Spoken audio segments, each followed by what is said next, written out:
Now arriving at the Shambali Monastery. Hey everyone, it's Skiesti. I played a few games of Mercy with Ramattra on the new payload map, Shambali Monastery, and I'm here to give you a sneak peek and share my thoughts.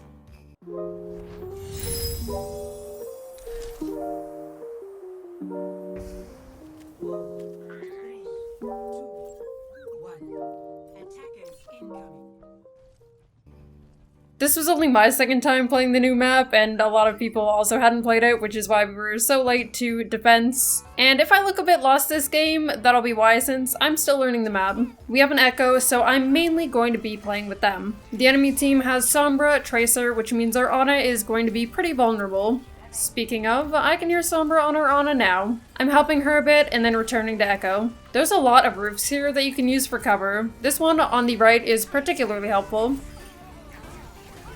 While I'm pushing the enemy backline with Echo, we sacrifice our Ana, but I can easily res her since the fight is over. I'm always going to be defaulting to pocketing our Echo, and we're taking a slightly aggressive position over the right side roofs again. I hear tracers, so I'll be using the environment to mitigate the damage she does to me. I wish my beam connection here had been better, but I had to play a bit oddly due to the tracer. I'm taking a quick moment to heal up our Ana. Sombra is dead, and even though Ana is still a target for Tracer, I'm going to push with Echo again to see if we can kill with damage boosted beam. And as you can see, I'm still paying attention to Ana. Our Ramattra is ulting, and I'm curious how effective his ult would be when it's damage boosted. Now, both of our Ramattras are aggressing, and I'm helping our Echo-copied Ramattra get his ultimate. He's going a bit too far and taking damage that I can't out-heal, so I'm trying to help our actual Ramattra retreat safely. EMP comes in here, and there's not much I can do now. I think we're backing up, but Echo goes in again, and it's a bit dangerous, but sure, why not? I'll go help her. The idea now is to try to get a kill or just be annoying in their backline to deter their push. We secure a kill on the enemy Ana before looking for a way to return to our team. You can go over this roof and get back to the second point cap area. I get hacked and end up valking so that I don't die. This would normally be sort of a waste, but because our team has returned and the cart is right on the other side, I'm able to find value with Valk by contributing to the fight. The Tracer and Sombra are just being so annoying in the backline, and I'm trying to help our Echo with them. Ramattra pushes a bit too far while we're distracted and isn't able to receive help. Normally we wouldn't be able to hold this anymore, but Echo wants to stay, so I'm trying to keep a safe distance while helping her.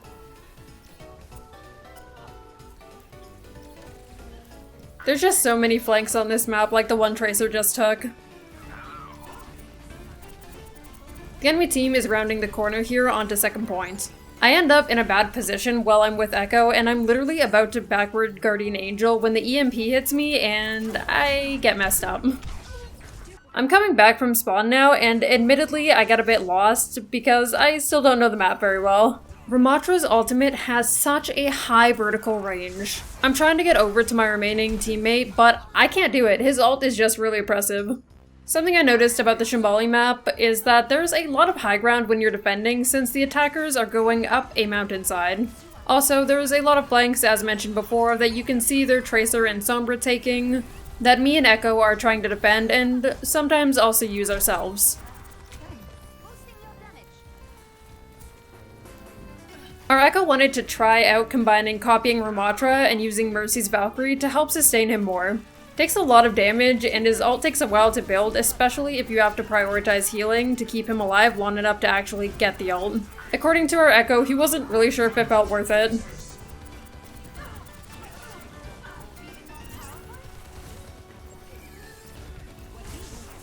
The range is just absolutely massive. I don't have anywhere I can go here.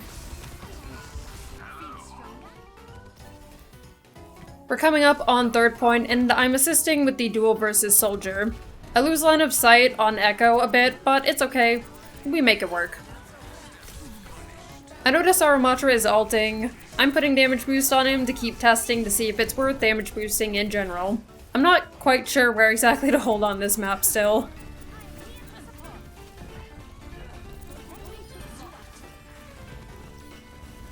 Following Echo, we take this route on the left to flank behind the enemy and apply pressure to their backline. Unfortunately, the rest of our team dies while we're doing this, but the route is worth keeping in mind. We're coming up onto the end of our defense now. Our Sojourn dies in front of spawn as I'm coming out. I thought about rezzing her, but our spawn is right there. We have enough time to let her respawn normally. I get hacked, so I'm a bit out of position when we copy Ramattra. I Valk to save myself and to help support our copy. Sadly, I can't keep the copy alive because the enemy invests Ramattra and Soldier ult. I am, however, able to reposition myself to damage boost Sojourn's ult. The enemy team DPS are on the left side, so once Valk ends, I position opposite of them on the right where I'm harder to get at. I know the soldier hasn't died, I see the warning ping, and I'm getting damage boost takes from Sojourn's snare, indicating the soldier's position, and decide to go for him to make sure he doesn't touch. The enemy does end up having a touch despite soldier dying, so I'm going to help clean up the fight. IGA to the right to more reliably pocket Sojourn, then back to the left when I hear enemies still coming from the right. GAing from left to right back to left made me vulnerable to EMP, and I probably could have still helped Sojourn when I was positioned on the left side, so I didn't really have to do what I did. I see Ramattra's circle, and I'm careful to avoid it and stay on the sidelines while the fight finishes. We're starting out with Ashe and Echo. I'll mainly be focusing more on our Echo again. I keep my beam on Ashe as she's being focused while I'm looking for our Echo so I can get into the air and away from the Tracer and Lucio on the ground. While I'm doing this, my beam disconnects and we lose Ashe during that. I'm gonna go with Echo and try not to get focused down too hard by the Tracer. I'll help her with the Tracer so that Ashe doesn't get spawn camped.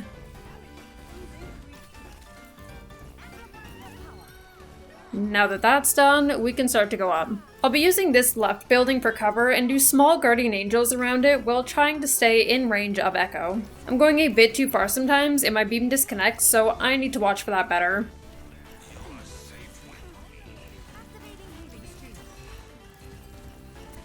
This gets a bit messy here. I try to help our Kiriko and then back to our Echo, but Reaper and Tracer are in our backline, and I'm not able to get my beam onto Ashe in time, and then our Ramattra falls, and I'm not in range to help Kiriko anymore, and it's looking like a reset angle. Echo is the only teammate still in, but not for long, so I'm going over this wall to return to spawn for regroup. You should probably keep this wall in mind, by the way. It's a pretty good escape. Now that everyone is here, we default back to Echo. I hear Tracer behind us and know that she's going to eventually show up at the main road near our spawn. I'm playing more on the left to stay away from her. Even if the Tracer gets someone in our backline, as long as Echo and I are able to trade for the enemy backline and win the fight, I can always res after and it'll be alright. Tracer thankfully doesn't end up getting anyone, and once the enemy backline is gone, we deal with the Tracer. There's this high ground above the second point cap that the defenders can attack from, so Echo is shooting there with my damage boost to deter them from pushing forward. Tracer is on the right side, and I'm not able to help our Ashe with her. A lot of these situations, I'm trading someone on our team to help Echo find value by taking out the backline.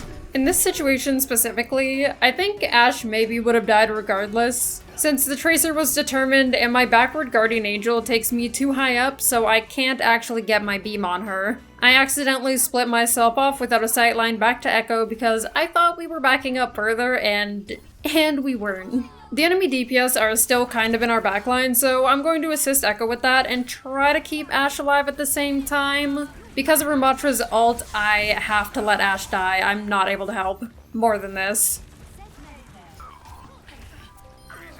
Now Echo and I are going to take the staircase flank and see if we can get something done.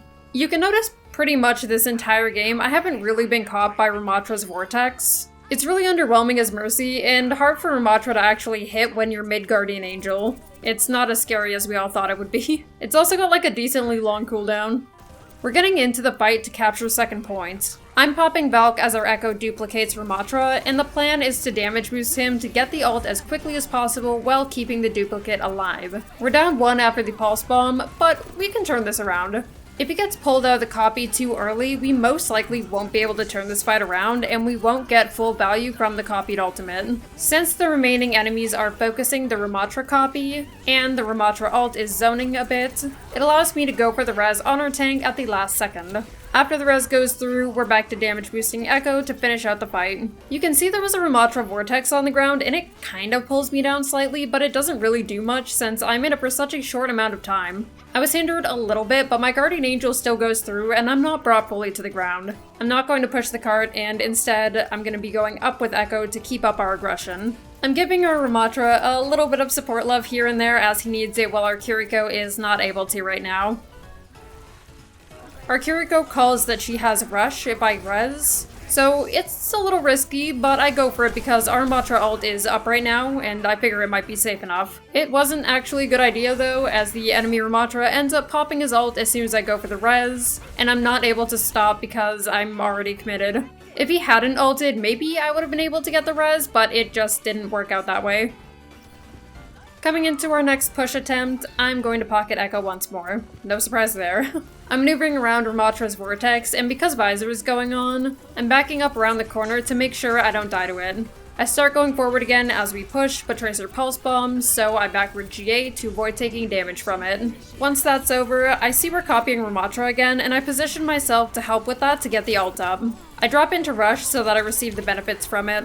There's a vortex in front of me, so I wait it out a bit, then go forward to position away from the Tracer in our backline. I'm using the walls and cover of third point to LOS their Tracer to allow my regen to kick in. Shambali Monastery has so many good areas like this with the different walls, roofs, and buildings that you can use as mercy. I do manage to get back to our Echo and help her while getting out myself. We're back in a better spot and starting to push with our Echo again. The Tracer is after me once again, so I'm flinging myself over the wall on the right side, and just making sure I'm not in her sightlines anymore to regen and stay alive. I don't keep up with Echo when she pushes forward again because I'm preoccupied with kiting the Tracer. In hindsight, I maybe should have probably used Valk earlier to give our team an advantage. You can see Ramattra's vortex here and how I pretty easily go over it.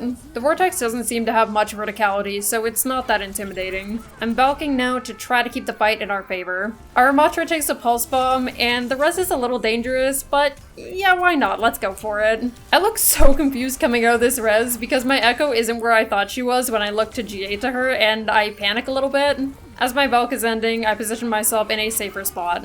I'm making sure I'm not in range of Ramattra's massive freaking ultimate, which is literally like the size of the sun, while kiting the Tracer at the same time. Our Ramattra is sadly gone again, and I'm not able to res him. The best thing we can do here is either regroup or sustain until he gets back. I'd really like to regroup, but our Echo copies, which means she wants to fight this, so I'm all in and I'll try to help her. I get zoned out and pressured by the Reaper and have no choice but to back out so that I can stay alive. The Reaper gives up, and now that it's safer for me after I regen a bit, I'm going back in to help Echo. While I'm trying to avoid Ramattra ult by using backward Guardian Angel, I end up sliding between the statue and the building next to it. When I try to super jump, I hit my head on this little lip attached to the building, which halts my super jump and causes me to get separated from the rest of the team, who then all dies because I'm the only support left. There's not much I can do here anymore, and we don't have enough time to get back to the payload, so that's the game. And that's it from me for now. I'd love to hear your thoughts about Mercy on the new map, or how Ramattra seems to play with and against as Mercy. Thank you so much for watching, and I'll see you next time. Thank